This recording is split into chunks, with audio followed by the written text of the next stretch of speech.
Good morning guys, स्वागत है आपका हिमाचली ब्लॉगर रीना शर्मा के चैनल पे। तो गाइस मैं आपको यहाँ पे आज एक पुरानी वीडियो दिखाऊंगी। यहाँ पे जब मैं उधर पठानकोट में थी तो गर्मियाँ शुरू होने से पहले एक्चुअली मई की है ये शायद वीडियो। तो उस टाइम पे जैसे गर्मियाँ शुरू होने वाली थी तो मैंने ये गद्दे के कवर वगैरह धो दिए थे, इसकी सफाई अच्छे से कर दी थी। और वो कैसे की थी वो बताती हूँ मैं आपको। मैंने पहले इसके कवर निकाले और अंदर इस तरह से हैं, डनलप के हैं गद्दे हमारे, स्पॉन्जी से 3x6 के। तो इसका कवर निकाल के पहले मैंने धो दिया, इसको मशीन में डाल दिया और उसके बाद यहाँ पे मशीन में डाल दिया था मैंने इनको। और फिर इसको डाल दिया था मैंने धूप में। एक्चुअली धूप में डालने से क्या होता है, ये जो स्पॉन्जी जैसे होते हैं गद्दे डनलप के, ये थोड़ा फैल जाते हैं, अच्छे से फूल जाते हैं। और जो सेट हो गए होते हैं बैठ बैठ के लेट लेट के, तो सेट हो गए होते हैं तो वो अच्छे से फूल जाते हैं। और बाहर इधर धूप में डाल दिया था मैंने इसको। और कई बार ऐसा होता है कि पता नहीं मतलब होता नहीं है, पर खुद को भी लगता है कि चिंग जैसी हो रही है, क्या पता गद्दे में कुछ है कि क्या है। तो इस तरह से कुछ महीनों के बाद इस तरह से हमें गद्दे की सफाई ऐसे कर लेनी चाहिए। तो मैंने कैसे की सफाई वो बताती हूँ। तो अभी मैंने बाहर डाल दिए थे धूप में और उसके बाद इसके नीचे एक्चुअली बड़ा तूफ़ान जैसा चला हुआ था उस टाइम पे। जब बसंत के बाद का मौसम होता है तो तूफ़ान वगैरह बड़ा ज़्यादा आता है, तो धूल धाल बड़ी ज़्यादा हो गई हुई थी। तो फिर वो मैंने झाड़ू झूड़ लगा के बेड से ये साफ़ कर दी सारी धूल। और उसके बाद अच्छे से गीला कपड़ा लेके ये सारी ऊपर से बेड को अच्छे से मैंने बेड बॉक्स को ये ऊपर से अच्छे से साफ़ कर दिया। और सारी जो बिल्कुल जो बारीक बारीक डस्ट थी वो सारी साफ़ कर दी अच्छे से। और इस तरह से सफाई कर दी बेड की ऊपर से, और सारा पोछा वगैरह लगा के अच्छे से साफ़ कर दिया था इसको। और उतनी देर जो गद्दे थे वो धूप में डाले हुए थे अच्छे से।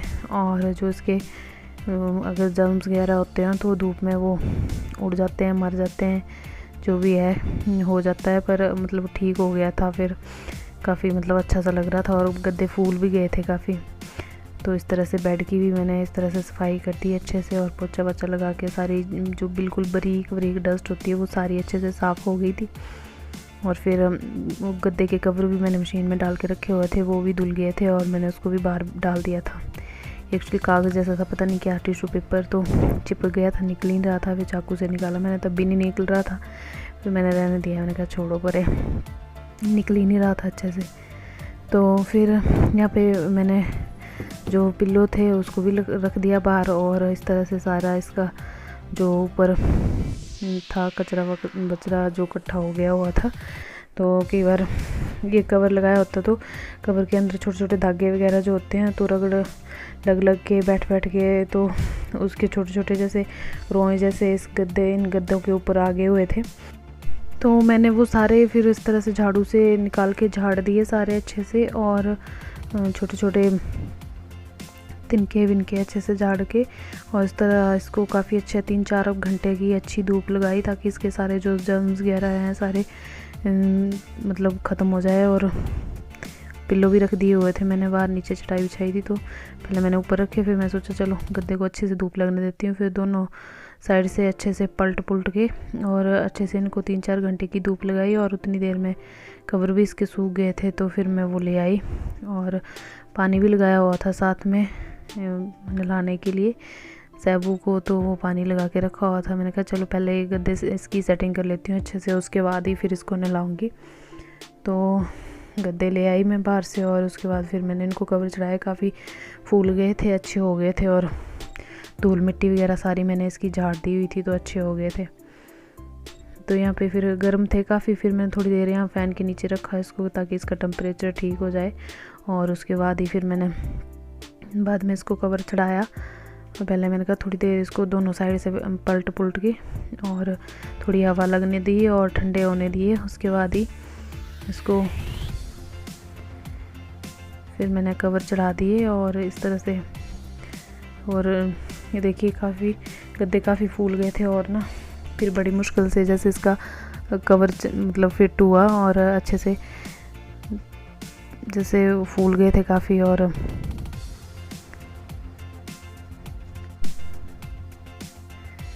इस तरह बैठ बैठ के पिचक जाते हैं ना, जैसे टीवी भी बेड पे ही देखना, खाना भी इस पे ही खाना।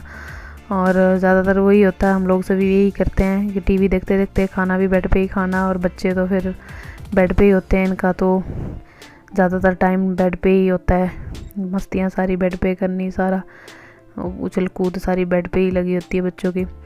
तो फिर मैंने ये इस तरह से निकाल के इसको, मैंने सोचा चलो गर्मी भी आ रही है तो ये सारा अच्छे से साफ़ हो जाएगा, बेड भी और ये गद्दे भी अच्छे से साफ़ हो जाएंगे। तो इस तरह से कर लेती हूँ मैं, साल में 2-3 बार कर लेती हूँ। और धूप लगानी भी चाहिए वैसे भी गद्दों को, तो वो अच्छे हो जाते हैं। इससे सारे जो इसमें छोटे मोटे जर्म्स होते हैं सारे मर जाते हैं और धूप की वजह से। और यहाँ पे फिर मैंने धुली हुई चादर बिछा दी थी और अच्छे से इसको सेट कर दिया हुआ था।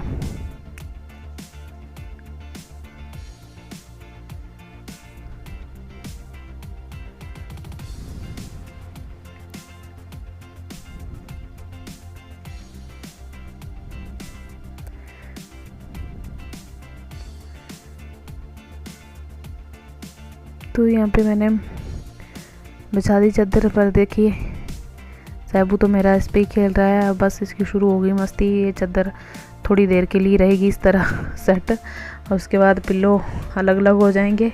चादर को भी एक जगह इकट्ठी कर देगा। और अच्छे हो गए थे गद्दे, काफ़ी मोटे मोटे फूल गए हुए थे धूप में अच्छे और बढ़िया हो गए थे। तो फिर उसके बाद मैंने थोड़ी देर खेला वेला और सारी सफाई वगैरह की जो पड़ी हुई थी, इसकी डस्ट वगैरह, झाड़ू पोछे वगैरह लगा के उसके बाद फिर मैंने इसको नहला दिया।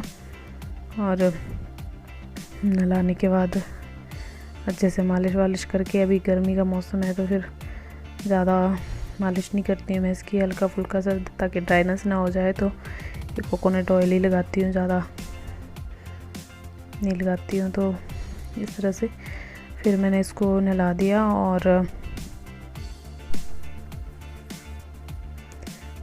तो यहाँ पे बाल इसके सुखा के और कान में इसके इस तरह से अच्छे से साफ़ कर लेती हूँ। और अच्छा कॉटन का पतला टॉवल लेके इस तरह से बच्चे के कान अच्छे से साफ़ कर देने चाहिए, नहीं तो फिर अगर छोटा मोटा मॉइस्चर रह जाए या पानी वगैरह रह जाए तो चीखे मारता है, बड़े नखरे करता है। एक्चुअली इतना दर्द हो नहीं रहा था जितने नखरे कर रहा था ये, पर बहुत ड्रामेबाज है।